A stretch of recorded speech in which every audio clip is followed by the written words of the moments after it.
Learning from the Israeli military chief that they're calling up as many reserve forces as they can, even hundreds of thousands as needed.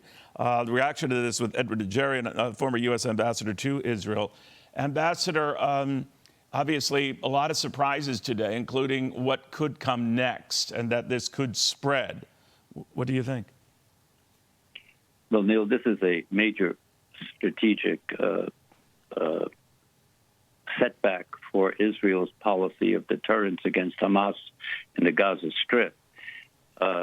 Recently, an Israeli military official said that the situation in Gaza is unstable stability. That's been the policy. Going in, going out, as your interviewers have mentioned in the past many years, intermittent outbreaks of war and incidents. But this is of a different dimension, what we're witnessing today. And it's a critical, I think it's a critical crossroads that Israel is going to have to really analyze what went wrong here. This comes at a time when the Israeli body politic is divided against itself, as you know, over legal reforms and domestic issues and opposition to the right-wing coalition government of Bibi Netanyahu. And I was struck by Prime Minister Netanyahu's statement today, the first statement he made with his cabinet, where he called on all Israelis to unite because we are in war.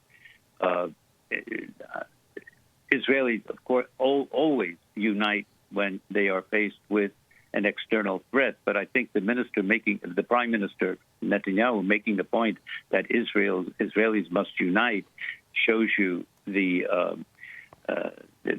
a weakness here in the system that needs to be addressed. Not the least of which is how this ended up happening in the first place, right? To your point, Ambassador, that, you know, sometimes security falls apart and early warnings and signs are not seen or adhered to. That appears to be the case here. This was a total surprise. Hamas pulled it off with a very coordinated response and paragliders and all the rest. And they're in at least 24 different locations across southern Israel. And I'm wondering now, you know, obviously there might be a rally around the leader, a rally around the country. I get that. But there will be a lot of people who wonder, you know, Prime Minister, how did this happen? How did we let this happen? And it might get a response to no overtures. Don't do anything with Hamas. Don't make any agreements with the Palestinians. Could it lead to a much sharper response? We don't want this to happen again. And we hold it on you, Prime Minister, that it did. Yes, Neil, I think there's a real possibility that this very, very serious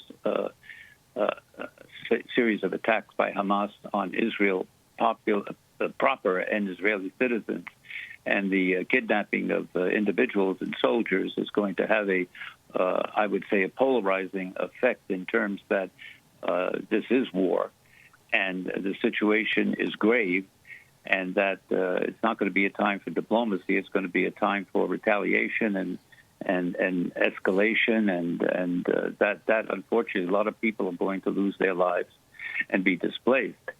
But this attack had to be coordinated on the part of Hamas for a while. This is not something that was stitched together just yesterday. It's a deliberate move on the part of Hamas to change the political landscape and to make their point that fundamentally they are opposed to Israel's policies and they're going to resort to armed conflict. How this affects the Palestinians in the West Bank is another very serious issue that has to be addressed.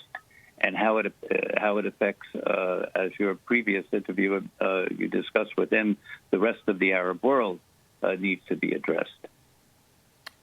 Ambassador, I just want to pick your brain on one last item that's come up.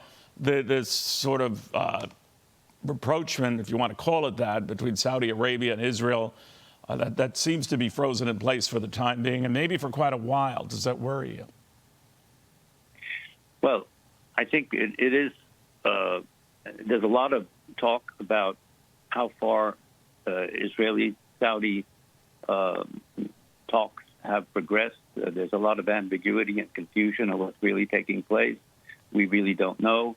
But fundamentally, I think people are making the connection between the reported Israeli-Saudi rapprochement and Hamas's attack to dislodge that movement. I'm not sure that is the casus belli on the part of Hamas, but fundamentally there have been some very explosive incidents in Jerusalem where Israeli settlers have entered the Al-Aqsa Mosque, and I'm reminded that Hamas has usually reacted to incidents in Jerusalem as a reason for their armed attack. So I think there are a lot of factors. The situation is very fluid, both within Israel, both within the Arab world, and certainly Hamas as a militant, armed terrorist organization has taken the lead and is changing the political landscape overnight. Ambassador Edward Djerejian, thank you so much, sir. We appreciate it. Hey, Sean Hannity here. Hey, click here to subscribe to Fox News YouTube page and catch our hottest interviews and most compelling analysis. You will not get it anywhere else.